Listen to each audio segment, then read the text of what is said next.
Earlier said that a couple times he was fascinated, but his teammates were telling him, "You got to shoot, you got to shoot, you got to shoot." When he was way down the court, were you when it looked like a couple times you were like, just Yeah, I kind was of, the only one. So I need all of that credit.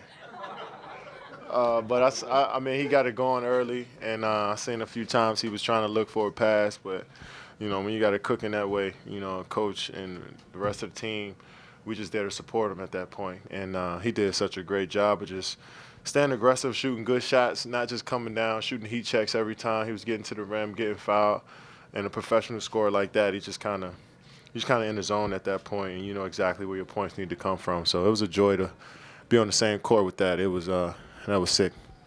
but you were like 6 for 6 yourself. How easy it's okay. He's got it going even better than I got it. Yeah, I mean that's part of being a good teammate is just knowing just the flow of the game when somebody's got it cooking that way. Obviously, we don't want to force anybody to ball on this team, but when a guy's just making shots that way, I mean, we try to do our best to support him and screen for him, throw him the rock, just tell him to go ahead and be creative. And he's a pure artist, and tonight it was no different. Kevin, of all the things that Steph did tonight, what was your favorite moment, shot of his? I mean, shit, he had 11 threes. I wanted him to go break his own record, but I think he hit a move on I forget who it was on. It was just a basic. I think it was between legs behind the back. Knowing me, I mean, inside the three-point line. I love inside the three-point line. He went to the lane and kind of threw the runner/layup, and then went straight in. I think it was for his 20th, 24th point or something like that. But that move was just, it was sick. That's something the kids can try at home, because the three-pointers, if you're watching, I don't think it'll be hard to duplicate that, to replicate that. So, but that layup was something I can try. I can work out on. Kevin, you had 30, but you also had 8 rebounds, 7 assists.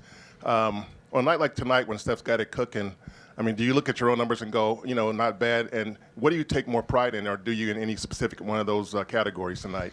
I felt like I should have made those 2 threes that I missed. So I'd have been 15 for 18. I missed a couple. Well, I feel like I should have made every one of my shots tonight. And I felt like they were good. I think one of them I rushed, but I just felt like I should have made every one of them. But I gotta work. I gotta get back in the lab and get my three-pointer going. I gotta be better at the three-point line. But it was a fun game to be a part of. Playing the hometown team where I come from. I know a lot of friends and family were watching, and to see Steph go off like that was next level, man. It was incredible. The final tonight's 144-122. There's scores like this all across the league almost every night now. Mm-hmm. What do you think of this trend of where scoring is going? I like it. I mean, in the playoffs it's not going to be like this. But in the regular season, it's hard to prepare for teams, and teams are trying different things, different lineups. But like I said, I tend to look at the field goal percentage, defense. I mean, when you get that many shots up, you're going to have that many points. So I look at the field goal percentage, defense. 45% for us is okay. 28% from the three is pretty good. We out-rebounded them, and we have 48 assists. So the points is going to happen because of the fast pace, but, I try to look at if they shooting over 50%. Obviously, you've been an MVP. Steph's been a 2-time MVP. With as much focus on this team, that greatest team ever, do you think Steph or yourself can win an MVP? Should you guys be top candidates to be an MVP? Yeah, I think so. I mean, if you're just looking at what happens on the basketball court, I mean, obviously narratives play a big part, and I think the MVP nowadays is the up-and-coming star, the NBA award, I think. And but it's got to take somebody to do something like this tonight to kind of break through and change that narrative. And players that have been in the league for a while, that won a couple MVPs. I'm sure the voters tend to overlook them. Not, maliciously, but it's just the fact that they're looking for the next player.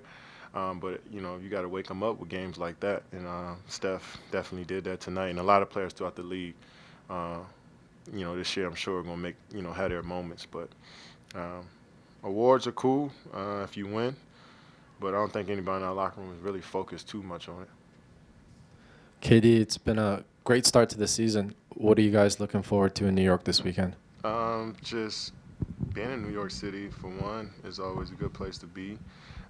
Playing in Madison Square and playing in Barclays, the energy is always amazing in those buildings. So looking forward to, just having another opportunity to get better as a team and travel on the road and build camaraderie as a team.